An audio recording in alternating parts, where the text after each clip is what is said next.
When we decided to make this Iron Man 101 bust, we wanted to get it the same size as our Thor bust that we had previously done, but this time we're doing it, instead of the movie version, we're sticking to a more idealized comic book version of it. We are able to take bits and pieces from different Iron Man stories, so the suit itself is a little more reminiscent of the mid-90s kind of suits, and then the mask is a little more reminiscent of a story that was out about 5 or 6 years ago called Extremis. We decided that instead of just making it look like a brand new car, we wanted it to make it look like he actually wears it. When you have plates and you're constantly moving plates on top of each other, there's going to be scratching, there's going to be damage to the paint. And then also, we just had to put the lights inside it. So you have the chest unit that lights up as well as his eyes. So you have the athlete, you have the tech guy, and you have the god. So it really wraps those three busts together, especially since they're Avengers. It's pretty cool seeing them all together.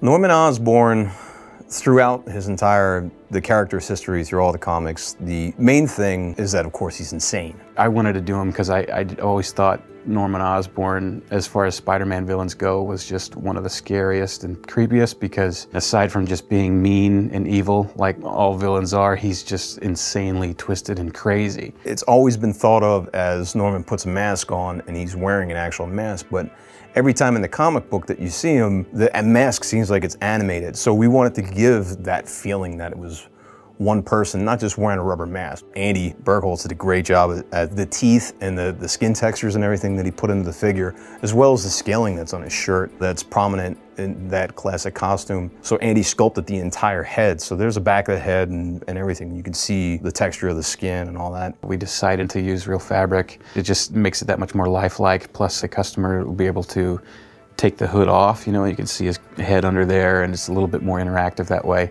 And then there's magnets inside it, so they actually connect to magnets that are cast inside the head, so it fits onto the head really well. Having the opportunity to do Marvel 101 busts made us originally think of Green Goblin, Carnage, and then Venom. Having the three of those done in a hyper-realistic kind of style, not only that, but putting the three of them together, it just makes for an amazing presentation.